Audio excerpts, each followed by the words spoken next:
Wapendwa wanafamilia ya Mungu, tusimame imara katika imani. Haleluya!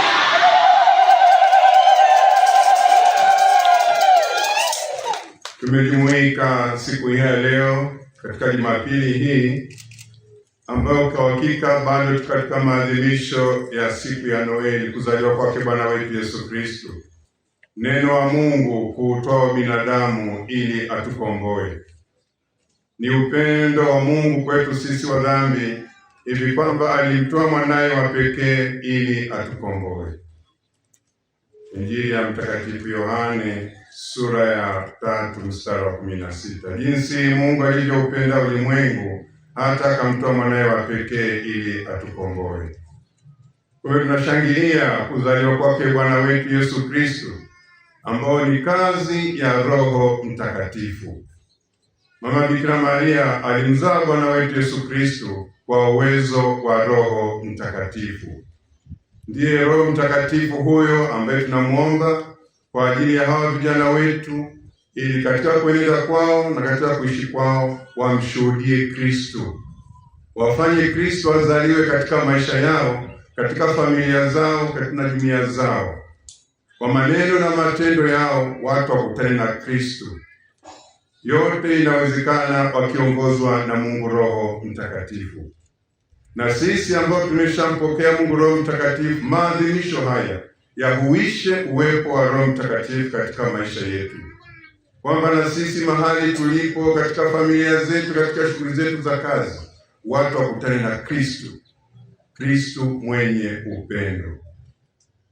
Kwa njia huyo Mungu Roho Mtakatifu tunaalikwa kushuhudia imani hiyo, imani katika Kristo aliyezaliwa, akateswa, akafa na akafufuka. Ndivyo tunavyokiri katika imani.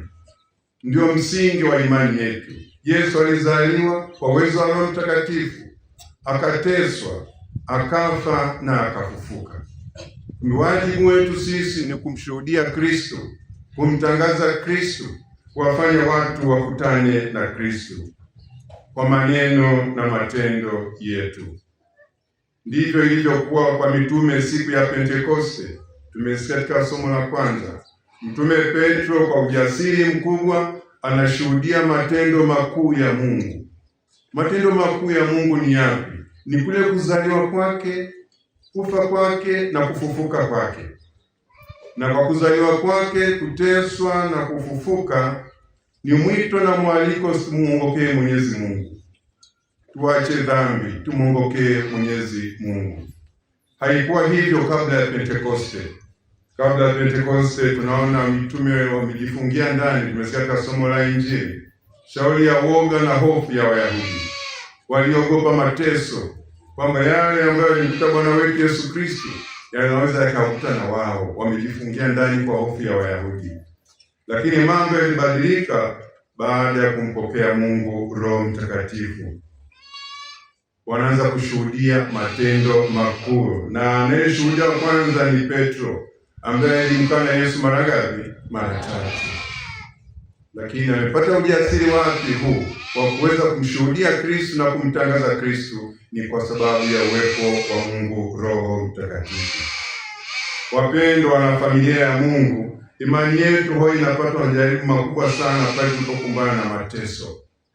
Mateso, mahangaiko ya kimwili na ya kiroho. Ndipo hapo tunakimbilia kutafuta mbinu mbadala za kuondoa mateso. Za kuondoa nini? Mateso.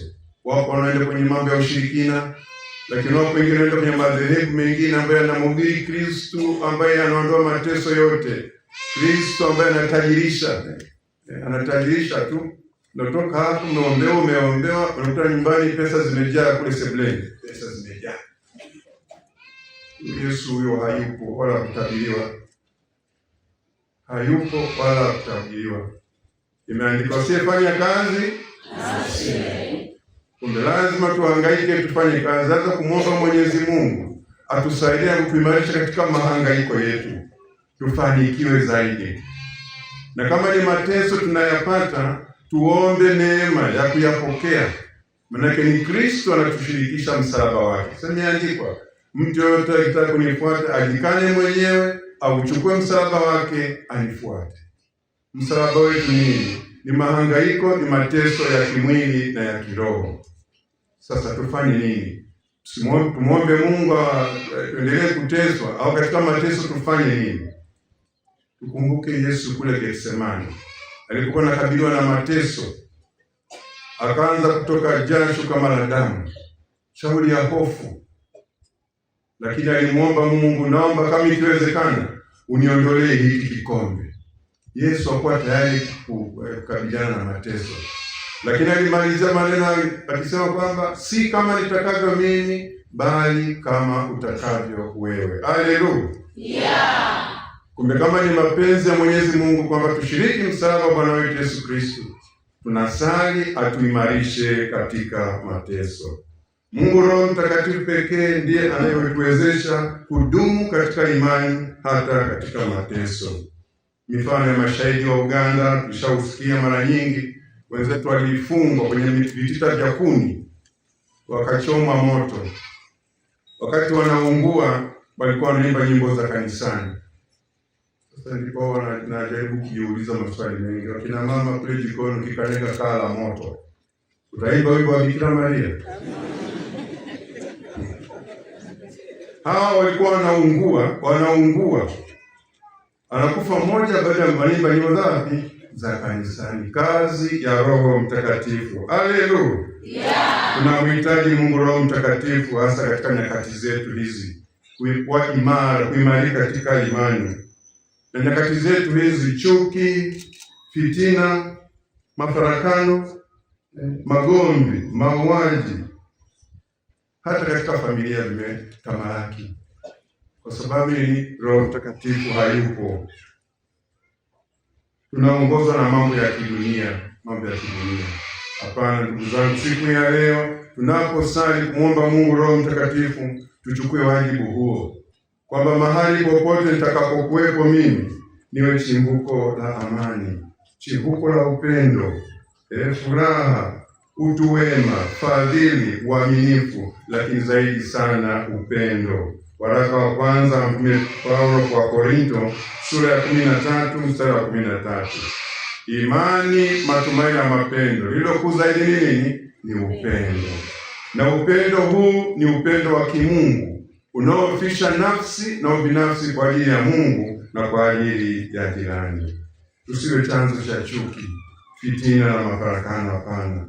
Watu wakutane na Kristo mpole katika maisha yetu, Kristo mwenye upendo, Kristo mwenye kufariji, Kristo mwenye kuhimiza na kutia moyo.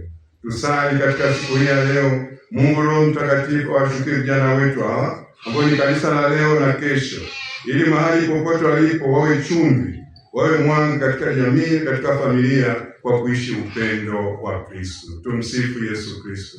Yeah. Tusimame imara katika imani.